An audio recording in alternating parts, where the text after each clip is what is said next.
2 രാജാക്കന്മാർ 3-ാം അധ്യായം 1 മുതലുള്ള വാക്യങ്ങൾ.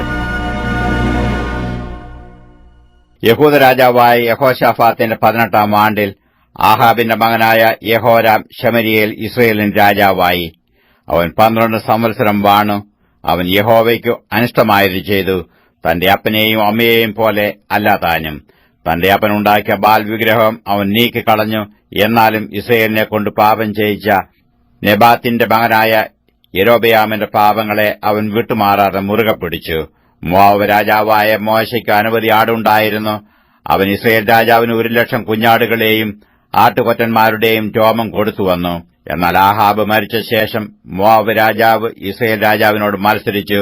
ആ കാലത്ത് യെഹോരാം രാജാവ് ശമര്യയിൽ നിന്ന് പുറപ്പെട്ടു ഇസ്രയേലിനെ ഒക്കെയും എണ്ണി നോക്കി. പിന്നെ അവൻ, മോവാബ് രാജാവ് എന്നോട് മത്സരിച്ചിരിക്കുന്നു, മോവാബ്യരോട് യുദ്ധത്തിന് നീ കൂടെ പോരുമോ എന്ന് യഹൂദ രാജാവായ യഹോശാഫാത്തിനോട് ആളയച്ച് ചോദിപ്പിച്ചു. അതിനു അവൻ, ഞാൻ പോരാം. നീയും ഞാനും എന്റെ ജനവും നിന്റെ ജനവും എന്റെ കുതിരകളും നിന്റെ കുതിരകളും ഒരുപോലെയല്ലോ എന്ന് പറഞ്ഞു. നാം ഏതു വഴിയായി പോകണമെന്നു അവൻ ചോദിച്ചതിന്, ഏതോ മരുഭൂമി വഴിയായി തന്നെ എന്നു അവൻ പറഞ്ഞു. അങ്ങനെ ഇസ്രയേൽ രാജാവ് യഹൂദ രാജാവും ഏതോ രാജാവുമായി പുറപ്പെട്ട് അവർ 7 ദിവസത്തെ വഴി ചുറ്റി നടന്ന ശേഷം അവരോടുകൂടെയുള്ള സൈന്യത്തിനും മൃഗങ്ങൾക്കും വെള്ളം കിട്ടാതെയായി. അപ്പോൾ ഇസ്രയേൽ രാജാവ്, അയ്യോ, ഈ 3 രാജാക്കന്മാരെയും യഹോവ വിളിച്ചു വരുത്തിയത് അവരെ മോവാബ്യരുടെ കയ്യിൽ ഏൽപ്പിക്കേണ്ടതിനോ എന്ന് പറഞ്ഞു. എന്നാൽ യഹോശാഫാത്ത്, നാം യഹോവയുടെ അരുളപ്പാട് ചോദിക്കേണ്ടതിനോ ഇവിടെ യഹോവയുടെ പ്രവാചകൻ ആരുമില്ലയോ എന്ന് ചോദിച്ചതിന്, ഇസ്രയേൽ രാജാവിന്റെ ഭൃത്യന്മാരിൽ ഒരുത്തൻ, ഏലിയാവിന്റെ കൈക്ക് വെള്ളം ഒഴിച്ച ശാഫാത്തിന്റെ മകൻ എലീശ ഇവിടെ ഉണ്ട് എന്ന് പറഞ്ഞു. അവന്റെ പക്കൽ യഹോവയുടെ അരുളപ്പാട് ഉണ്ട് എന്ന് യഹോശാഫാത്ത് പറഞ്ഞു. അങ്ങനെ ഇസ്രയേൽ രാജാവും യഹോശാഫാത്തും ഏദോം രാജാവും കൂടെ അവന്റെ അടുക്കൽ ചെന്നു. എലീശ ഇസ്രയേൽ രാജാവിനോട്, എനിക്കും നിനക്കും തമ്മിൽ എന്ത്? നീ നിന്റെ അപ്പന്റെ പ്രവാചകന്മാരുടെ അടുക്കലും നിന്റെ അമ്മയുടെ പ്രവാചകന്മാരുടെ അടുക്കലും ചെല്ലുക എന്ന് പറഞ്ഞു. അതിന് ഇസ്രയേൽ രാജാവ് അവനോട്, അങ്ങനെയല്ല, ഈ 3 രാജാക്കന്മാരെയും മോവാബ്യരുടെ കയ്യിൽ ഏൽപ്പിക്കേണ്ടതിന് യഹോവ അവരെ വിളിച്ചു വരുത്തിയിരിക്കുന്നുവെന്ന് പറഞ്ഞു. അതിന് എലീശ, ഞാൻ സേവിച്ചു നിൽക്കുന്ന സൈന്യങ്ങളുടെ യഹോവയാണ്. യഹൂദ രാജാവായ യഹോശാഫാത്തിന്റെ മുഖം ഞാൻ ആദരിച്ചില്ല എങ്കിൽ ഞാൻ നിന്നെ നോക്കുകയോ കടാക്ഷിക്കുകയോ ഇല്ലായിരുന്നു. എന്നാൽ ഇപ്പോൾ ഒരു വീണക്കാരനെ എന്റെ അടുക്കൽ കൊണ്ടുവരുവീനെന്ന് പറഞ്ഞു. വീണക്കാരൻ വായിക്കുമ്പോൾ യഹോവയുടെ കൈ അവന്റെ മേൽ വന്നു.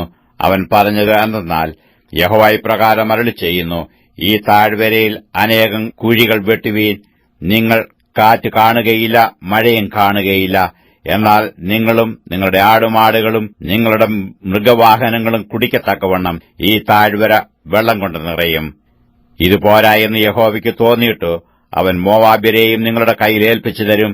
നിങ്ങൾ ഉറപ്പുള്ള പട്ടണങ്ങളും ശ്രേഷ്ഠ നഗരങ്ങളുമെല്ലാം ജയിച്ചടക്കുകയും നല്ല വൃക്ഷങ്ങളെല്ലാം മുറിക്കുകയും നീരുറവുകളെല്ലാം അടച്ചുകളയുകയും നല്ല നിലങ്ങളെല്ലാം കല്ലുവാരിയിട്ട് ചീത്തയാക്കുകയും ചെയ്യും.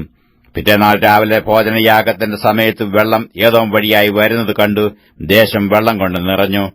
എന്നാൽ ഈ രാജാക്കന്മാർ തങ്ങളോട് യുദ്ധം ചെയ്യുവാൻ പുറപ്പെട്ടു വന്നു എന്ന് മോവാബ്യരൊക്കെയും കേട്ടപ്പോൾ അവർ ആയുധം ധരിപ്പാൻ തക്ക പ്രായത്തിലും മേലോട്ടുമുള്ളവരെ വിളിച്ചുകൂട്ടി അതിരിങ്കൽ ചെന്നു നിന്നു. രാവിലെ അവർ എഴുന്നേറ്റപ്പോൾ സൂര്യൻ വെള്ളത്തിന്മേൽ ഉദിച്ചിട്ട് മോവാബ്യർക്ക് തങ്ങളുടെ നേരെയുള്ള വെള്ളം രക്തം പോലെ ചുവപ്പായി തോന്നി. അത് രക്തമാകുന്നു. ആ രാജാക്കന്മാർ തമ്മിൽ പൊരുതു അന്യോന്യം സംഹരിച്ചു കളഞ്ഞു.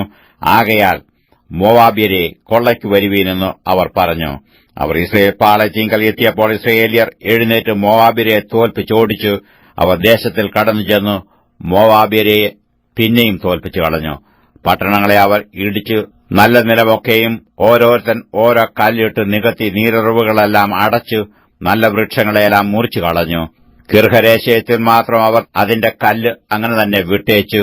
എന്നാൽ കവണക്കാർ അതിനെ വളഞ്ഞ് നശിപ്പിച്ചു കളഞ്ഞു.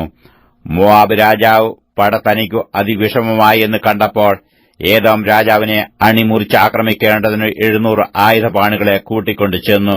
എങ്കിലും സാധിച്ചില്ല. ആകയാൽ അവൻ തന്റെ ശേഷം വാഴുവാനുള്ള ആദിജാതനെ പിടിച്ചു മതിലിന്മേൽ ദഹനയാഗം കഴിച്ചു.